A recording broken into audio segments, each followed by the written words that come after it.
నమస్కారం దూరదర్శన్ వార్తలకు స్వాగతం నేను సందీప్ ముందుగా వార్తల్లోని ముఖ్యాంశాలు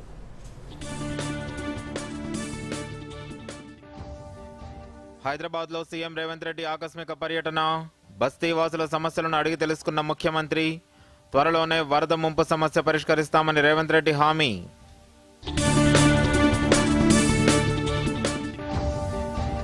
ఆపరేషన్ సింధూర్తో ప్రపంచం తొలిసారి సరికొత్త భారత్ను చూసిందన్న ప్రధాని ఈ ఆపరేషన్ విజయంలో మేక్ ఇన్ ఇండియా పాత్ర ఉందని వెల్లడి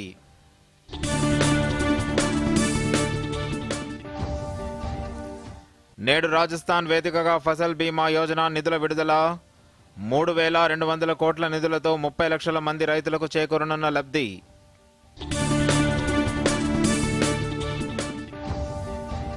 దేవాదుల తుమ్మిడిహట్టి ప్రాజెక్టును పూర్తి చేసేది కాంగ్రెస్ ప్రభుత్వమేనన్న ఉత్తమ్ కుమార్ రెడ్డి తాము అధికారంలోకి వచ్చిన తర్వాతే ప్రాజెక్టుల్లో కదలిక వచ్చిందని వెల్లడి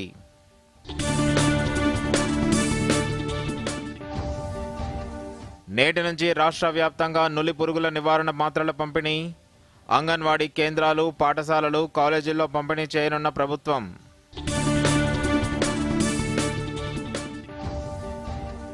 రాష్ట్ర వ్యాప్తంగా కురుస్తున్న భారీ వర్షాలు 13 జిల్లాలకు ఎల్లో అలర్ట్ జారీ చేసిన వాతావరణ శాఖ ఎల్లుండి మరో అల్పపీడనం ఏర్పడనుందని వెల్లడి వార్తల్లోని వివరాలు హైదరాబాద్కు భారీ వర్ష సూచన నేపథ్యంలో ముఖ్యమంత్రి రేవంత్ రెడ్డి నగరంలోని పలు ప్రాంతాల్లో పర్యటించారు. హైడ్రా కమిషనర్ రంగనాథ్తో కలిసి అమీర్పేట్లో ఆకస్మిక తనిఖీలు నిర్వహించారు.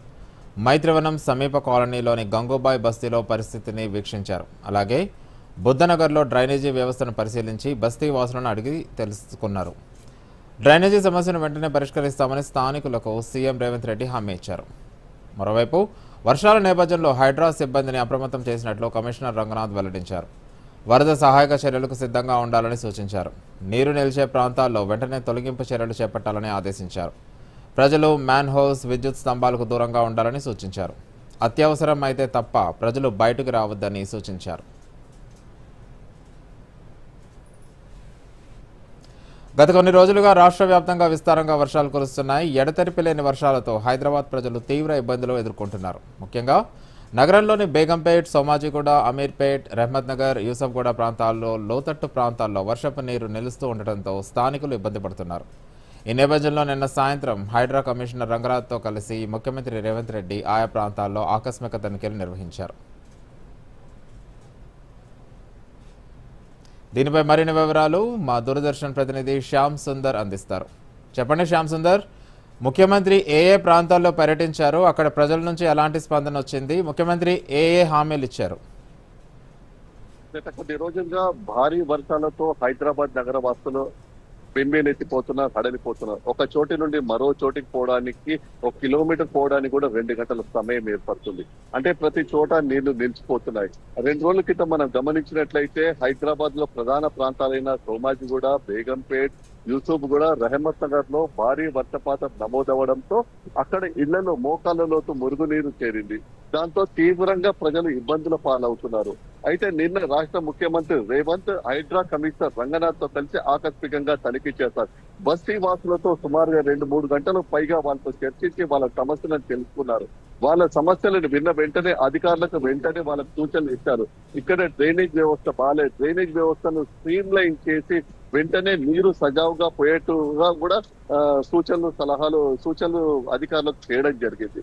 అయితే అదే విధంగా చూసుకున్నట్లయితే లోతట్టు ప్రాంతాల్లో నీరు ఎందుకు చేరుతుంది అంటే కబ్జాలు ఏర్పడ్డాయి. అంటే పార్కింగ్ ప్లేస్ లో అది అనవసరంగా కబ్జాలు ఏర్పడటంతో నీరు పోవడానికి చాలా ఇబ్బంది పడుతుందని అధికారులు చెప్పడంతో దానిపైన కూడా చర్యలు తీసుకోవాలని అధికారులకు సూచించారు.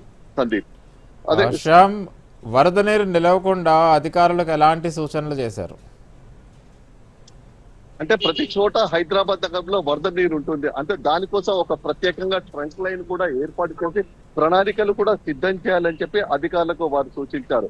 రాబోయే రోజులకు కూడా వర్షం పడే సూచనలు ఉన్నాయి కాబట్టి అవసరమైతే తప్ప ప్రజలు బయటికి రాకూడదని వారు చెప్పడం జరిగింది. అంటే ట్రంక్ లైన్ ఏర్పాటు చేయాలి. అదే విధంగా డ్రైనేజ్ సిస్టమ్ కూడా స్ట్రీమ్ లైన్ చేసి వరద నీరు సజావుగా పోయేట్టు కూడా చేయాలని చెప్పి అధికారులకు వారు సూచించారు. Thank you Shyam. ప్రధానమంత్రి జన ఔషధి కేంద్రాలకు సంబంధించిన మార్కెటింగ్ డిస్ట్రిబ్యూషన్ వేర్ హౌస్ ప్రారంభమైంది. రాష్ట్ర గవర్నర్ జిష్ణుదేవ్ వర్మతో కలిసి కేంద్ర మంత్రి కిషన్ రెడ్డి ఈ వేర్ హౌస్ను ప్రారంభించారు. ఈ సందర్భంగా కిషన్ రెడ్డి మాట్లాడుతూ పేద మధ్యతరగతి ప్రజల వైద్య ఖర్చుల భారాన్ని తగ్గించేందుకే కేంద్ర ప్రభుత్వం జన ఔషధి కేంద్రాలను ప్రారంభించిందన్నారు. జన ఔషధి కేంద్రాలకు సంబంధించి డిపోను తెలంగాణలో ప్రారంభించుకోవడం చాలా సంతోషంగా ఉందన్నారు. ఆయుష్మాన్ భారత్ పథకంతో పాటు 70 సంవత్సరాలు దాటిన సీనియర్ సిటిజన్లకు ఉచితంగా వైద్య చికిత్స అందిస్తున్నామన్నారు. కేంద్ర ప్రభుత్వ ఆధ్వర్యంలో తెలంగాణలో బస్తీ దవాఖానాల్లో వెల్నెస్ సెంటర్లను ప్రారంభించి పట్టణ ప్రజలకు సైతం ఉచిత వైద్య సేవలను అందుబాటులోకి తెచ్చినట్లు చెప్పారు. ఆయుష్మాన్ భారత్ పథకాన్ని కేసీఆర్ ప్రభుత్వం అమలు చేయలేదని, రేవంత్ రెడ్డి ప్రభుత్వమైన సమర్థవంతంగా అమలు చేయాలని కిషన్ రెడ్డి కోరారు.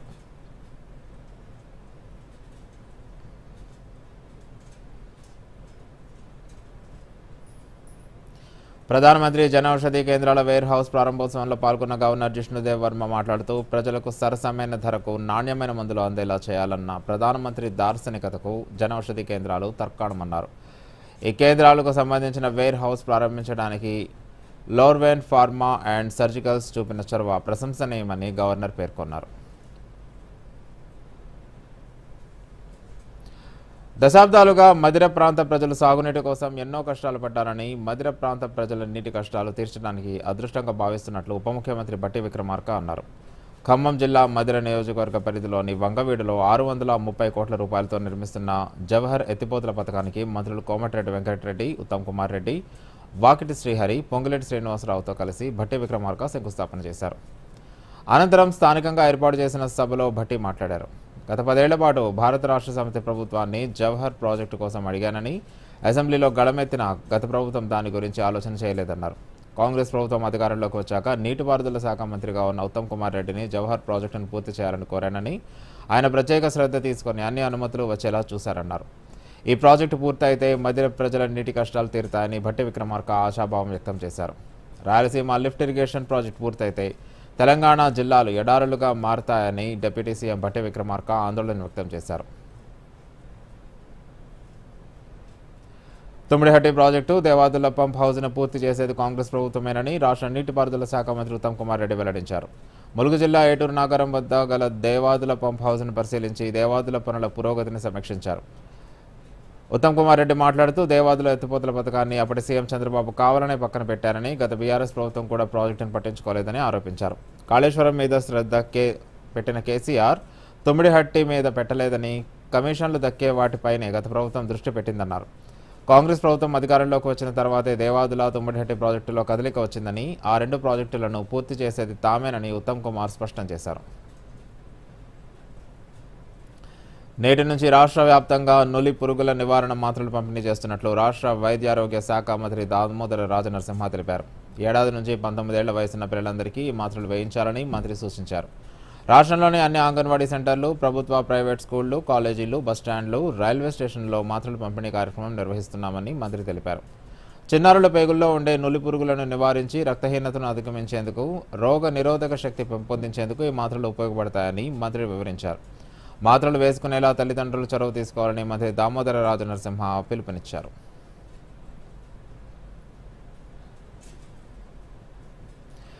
బెంగళూరు నగరం నవభారతానికి చిహ్నంగా ఎదుగుతోందని ప్రధానమంత్రి నరేంద్ర మోదీ పేర్కొన్నారు. బెంగళూరులో పర్యటించిన ప్రధానమంత్రి 15,610 కోట్ల రూపాయల వ్యయంతో బెంగళూరు మెట్రో 3వ ఫేజ్ పనులకు శంకుస్థాపన చేసిన అనంతరం ప్రసంగించారు. ఆపరేషన్ సింధూర్ సమయంలో ప్రపంచం తొలిసారి సరికొత్త భారత్ను చూసిందని, భారత్ విజయం వెనుక మేక్ ఇన్ ఇండియా దేశీయ సాంకేతికత దాగి ఉన్నాయన్నారు. మన బలగాలు పాకిస్తాన్ భూభాగంలోని ఉగ్ర స్థావరాలను లక్ష్యంగా చేసుకుని కొన్ని గంటల్లోనే ఆ దేశాన్ని మోకరిల్లేలా చేశాయని, ఈ విజయానికి మన టెక్నాలజీ, రక్షణ రంగంలో మేక్ ఇన్ ఇండియా శక్తి దోహదపడ్డాయన్నారు. మేక్ ఇన్ ఇండియాలో భాగంగా జరుగుతున్న సాంకేతికాభివృద్ధిలో బెంగళూరు యువత పాత్ర కీలకమని ప్రధానమంత్రి పేర్కొన్నారు. ప్రపంచంలోనే 3వ అతిపెద్ద ఆర్థిక వ్యవస్థగా ఎదిగే దిశగా భారత్ వేగంగా అడుగులు వేస్తుందని మోదీ తెలిపారు. 2014కు ముందు కేవలం 5 నగరాలకే పరిమితమైన మెట్రో సేవలు నేడు 24 నగరాలకు విస్తరించాయన్నారు.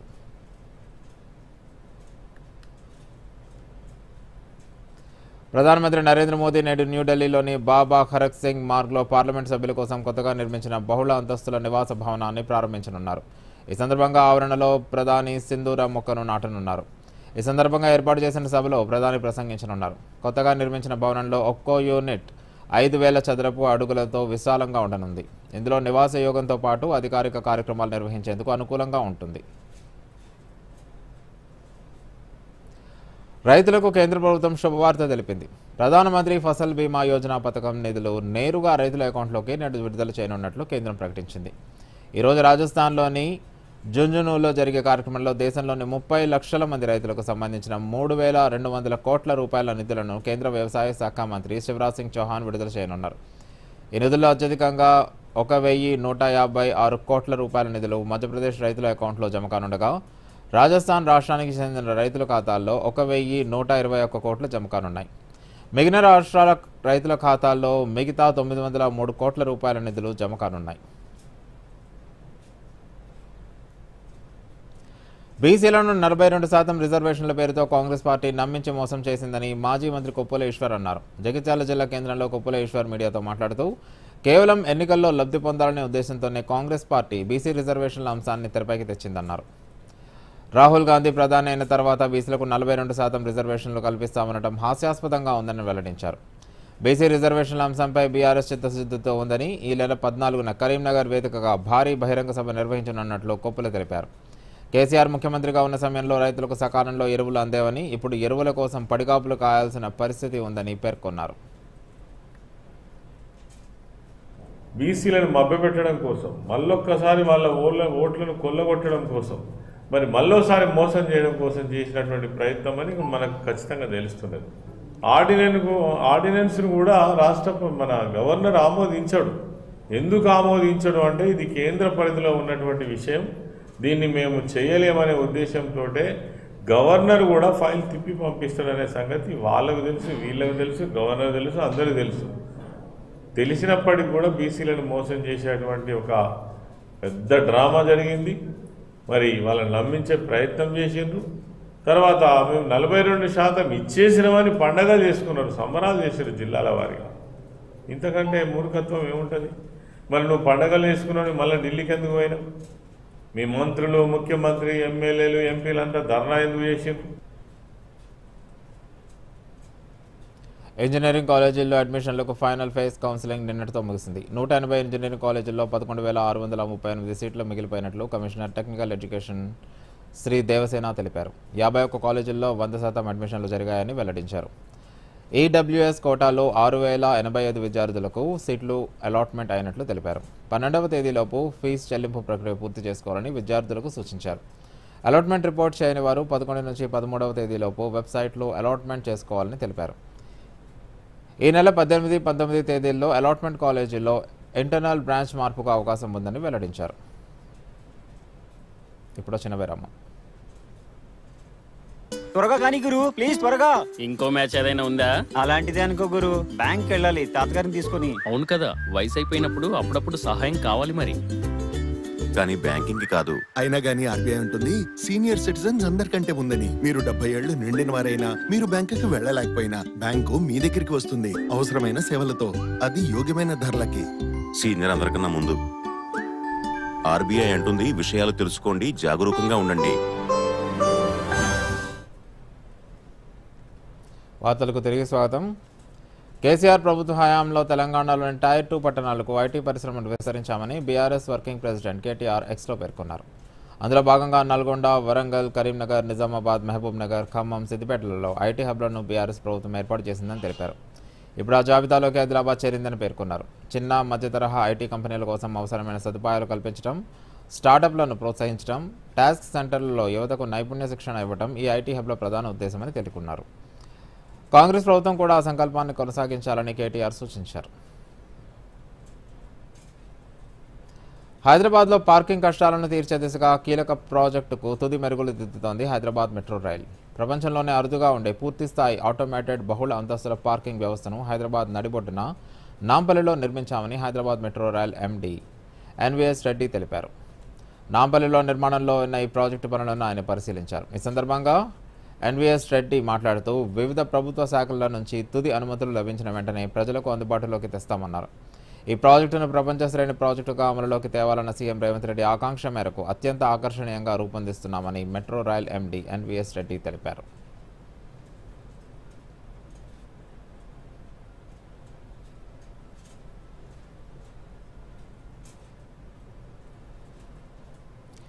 భారత్ వేగంగా అభివృద్ధి చెందడాన్ని కొన్ని దేశాల నేతలు ఓర్వలేకపోతున్నారని రక్షణ మంత్రి రాజ్నాథ్ సింగ్ అన్నారు. అందరికీ తామే పెద్దన్నలం అనుకునే వారికి భారత్ వృద్ధి నచ్చటం లేదని, అందుకే భారత్ ఎదగకుండా అడ్డుకునే ప్రయత్నాలు చేస్తున్నారని ఆరోపించారు.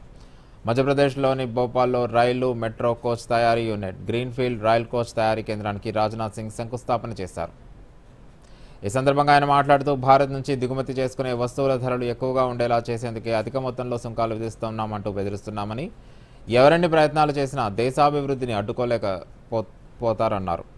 భారత్ అతి త్వరలోనే 3వ అతిపెద్ద ఆర్థిక శక్తిగా మారనుందని రాజ్నాథ్ సింగ్ ధీమా వ్యక్తం చేశారు.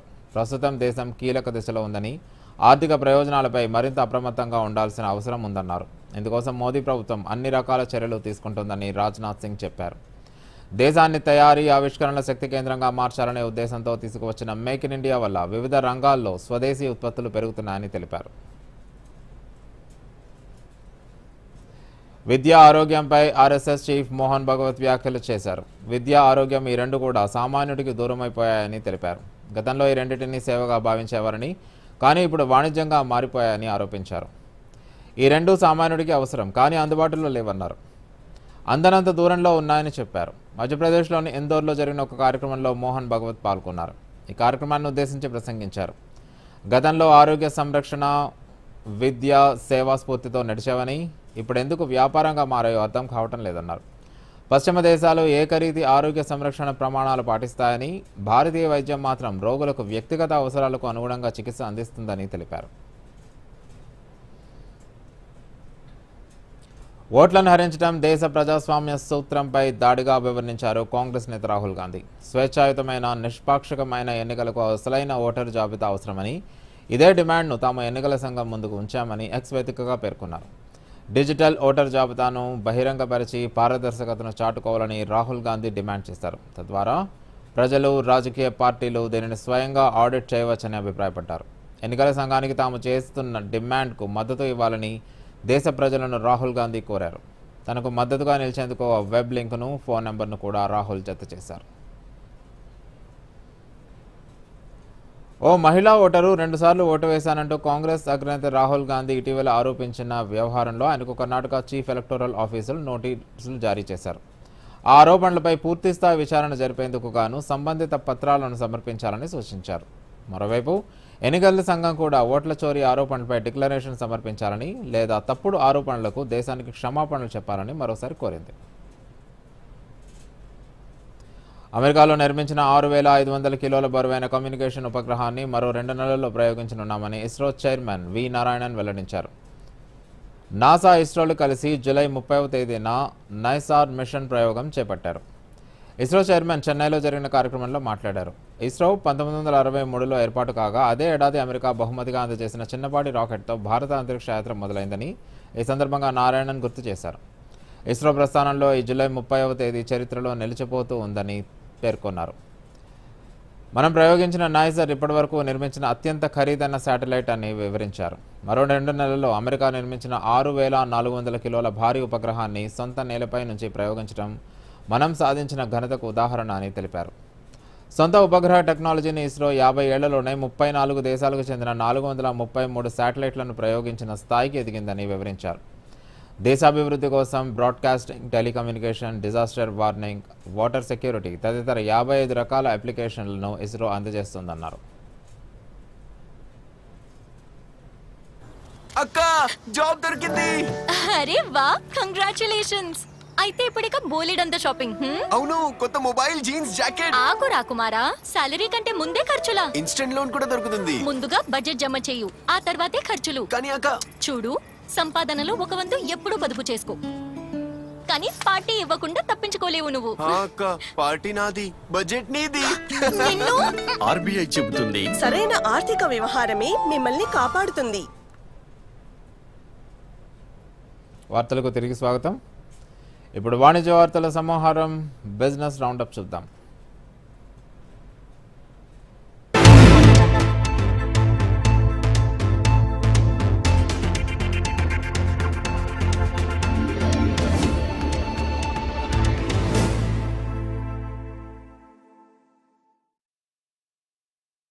విద్యుత్ వాహనాల ప్రోత్సాహానికి ప్రకటించిన 10,900 కోట్ల రూపాయల విలువైన పీఎం ఈ డ్రైవ్ పథకం కాల వ్యవధిని ప్రభుత్వం 2 ఏళ్లు పొడిగించింది. విద్యుత్ బస్సులు, ఈ అంబులెన్స్లు, ఈ ట్రక్కులు సహా కొన్ని వాహన విభాగాలకు ఈ పథకం 2026 మార్చి వరకు వర్తించనుంది. ఇప్పటి వరకు ఈ పథకం కాల వ్యవధి 2026 మార్చిగా ఉంది. ప్రభుత్వ నోటిఫికేషన్ ప్రకారం విద్యుత్ ద్విచక్ర వాహనాలు, విద్యుత్ రిక్షాలు, ఈ కార్ట్, విద్యుత్ త్రిచక్ర వాహనాలకు మాత్రం ఈ పథకం 2026 మార్చి 31తో ముగుస్తుంది. టాటా మోటార్స్ ప్రస్తుత ఆర్థిక సంవత్సరం 2025-26 మొదటి త్రైమాసికంలో ఏకీకృత ప్రాతిపదికన 4,003 కోట్ల నికర లాభాన్ని ప్రకటించింది. 2024-25 ఇదే త్రైమాసిక లాభం 10,587 కోట్లతో పోలిస్తే ఇది 62.2% తక్కువ. అన్ని విభాగాల్లో అమ్మకాలు తగ్గడం కారణం. అమెరికా టారిఫ్ కారణంగా జాగ్వార్ ల్యాండ్ రోవర్ లాభాలు తగ్గడము ప్రభావం చూపింది. మొత్తం కార్యకలాపాల ఆదాయం 107,102 కోట్ల నుంచి 104,407 కోట్లకు తగ్గింది. State bank of India June త్రైమాసికంలో ఏకీకృత ప్రాతిపదికన నికర లాభం 9.71% వృద్ధితో 21,201 కోట్లుగా నమోదైంది. ఇందుకు ట్రెజరీ, ఫారెక్స్ ఆదాయాలు కలిసొచ్చాయి. స్టాండ్లోన్ పద్ధతిన బ్యాంకు నికర లాభం 17,035 కోట్ల నుంచి 19,160 కోట్లకు పెరిగింది. తెలంగాణలో గృహ రుణాలు, వ్యాపార రుణాలు మొదలైన వాటికి గణనీయంగా డిమాండ్ నెలకొన్న నేపథ్యంలో రాష్ట్రంలో తమ లోన్ పోర్ట్ఫోలియో సుమారు 5,200 కోట్ల రూపాయలకు చేరిందని Piramal finance chief business officer Jagadadeep Mallareddy తెలిపారు. తమ మొత్తం వ్యాపారంలో రాష్ట్రం వాటా దాదాపు 10%గా టాప్ 5 మార్కెట్లలో ఒకటిగా ఉంటోందని ఆయన చెప్పారు. 23 నగరాల్లో 29 శాఖలు ఉండగా కార్యకలాపాలను మరింత పెద్ద ఎత్తున విస్తరిస్తామన్నారు.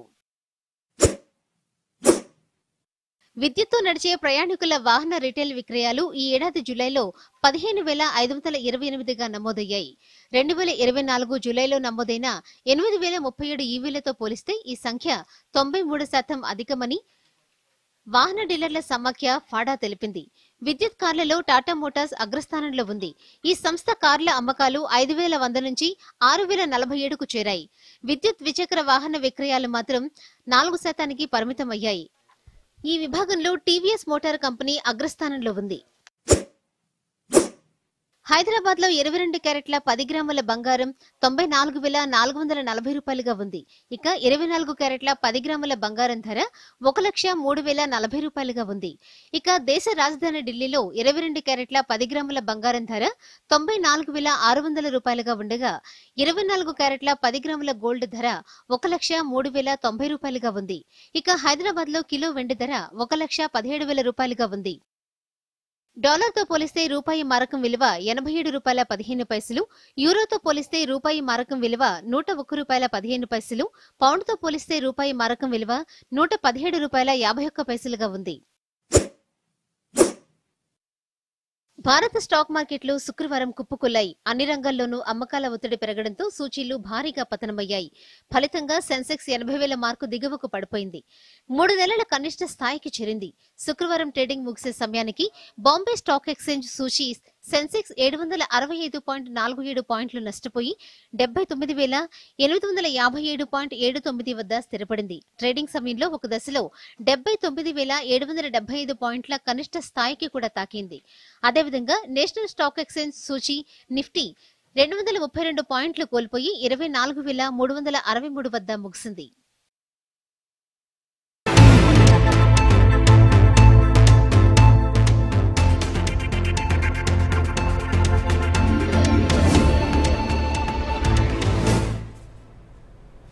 పశ్చిమ మధ్య బంగాళాఖాతంలో అల్పపీడనం ఏర్పడే అవకాశాలు ఉండటంతో రాష్ట్రంలోని పలు జిల్లాల్లో ఈ నెల 13వ తేదీ నుంచి 16వ తేదీ వరకు అతి భారీ వర్షాలు కురనున్నాయి.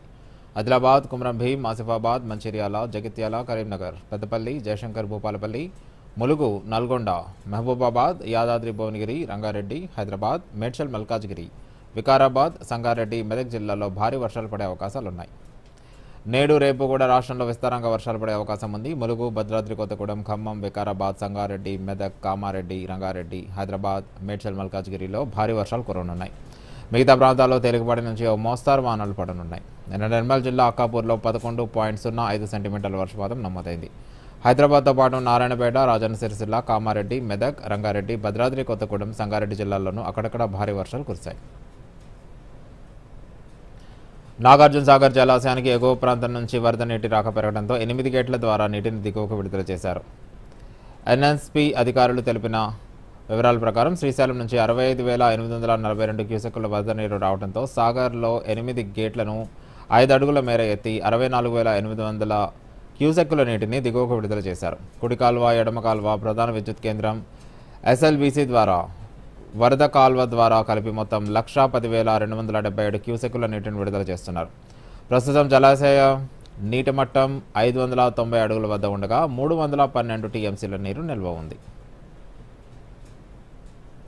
World athletics continental tour bronze level మీట్లో భారత్కు ప్రాతినిధ్యం వహించిన తెలంగాణ అమ్మాయి నిత్యా గందే ఆకట్టుకుంది. మహిళల 100 మీటర్ల విభాగంలో 3వ స్థానంలో నిలిచిన నిత్య 200 మీటర్ల విభాగంలో 2వ స్థానాన్ని దక్కించుకుంది. 100 మీటర్ల ఫైనల్ రేసును నిత్య 11.70 సెకండ్లలో ముగించింది. 200 మీటర్ల ఫైనల్ రేసును నిత్య 24.11 సెకండ్లతో పూర్తి చేసింది.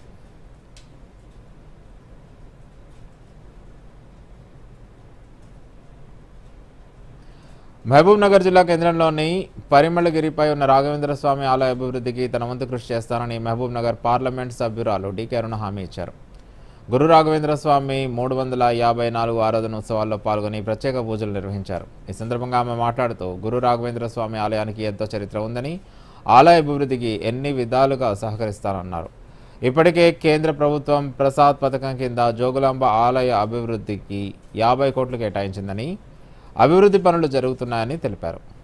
ఉమ్మడి పాలమూరు జిల్లాలోని పురాతనమైన మన్నెంకొండ వెంకటేశ్వర స్వామి దేవాలయం, కురుమూర్తి స్వామి దేవాలయ అభివృద్ధికి కూడా తెలంగాణ ప్రభుత్వం కృషి చేయాలని ఎంపీ డీకే అరుణ కోరారు.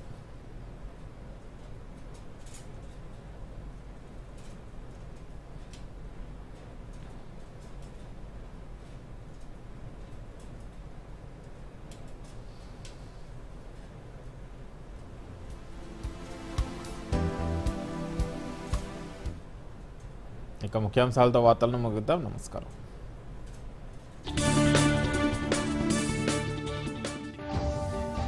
హైదరాబాద్లో సీఎం రేవంత్ రెడ్డి ఆకస్మిక పర్యటన. బస్తీ వాసుల సమస్యలను అడిగి తెలుసుకున్న ముఖ్యమంత్రి. త్వరలోనే వరద ముంపు సమస్య పరిష్కరిస్తామని రేవంత్ రెడ్డి హామీ.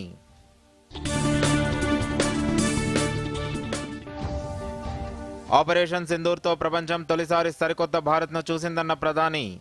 ఈ ఆపరేషన్ విజయంలో మేక్ ఇన్ ఇండియా పాత్ర ఉందని వెల్లడి.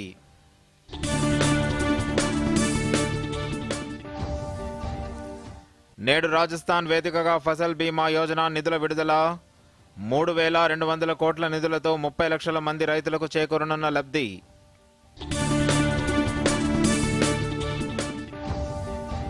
దేవాదుల తుమ్మిడిహట్టి ప్రాజెక్టును పూర్తి చేసేది కాంగ్రెస్ ప్రభుత్వమేనన్న ఉత్తమ్ కుమార్ రెడ్డి. తాము అధికారంలోకి వచ్చిన తర్వాతే ప్రాజెక్టుల్లో కదలిక వచ్చిందని వెల్లడి.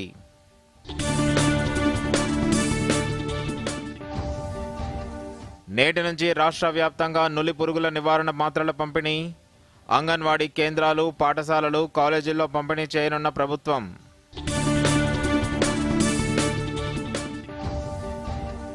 రాష్ట్ర వ్యాప్తంగా కురుస్తున్న భారీ వర్షాలు. 13 జిల్లాలకు ఎల్లో అలర్ట్ జారీ చేసిన వాతావరణ శాఖ. ఎల్లుండి మరో అల్పపీడనం ఏర్పడనుందని వెల్లడి. దూరదర్శన్ యాదగిరి వార్తలను ఇప్పుడు సోషల్ మీడియాలో కూడా చూడొచ్చు. యూట్యూబ్ అయితే డిడి న్యూస్ తెలంగాణ, ఎక్స్ వేదికగా అయితే DD news Telangana @DD Yadagiri news, Facebook అయితే డిడి న్యూస్ తెలంగాణలో చూసి సబ్స్క్రైబ్ చేసి లైక్ చేయండి, షేర్ చేయండి.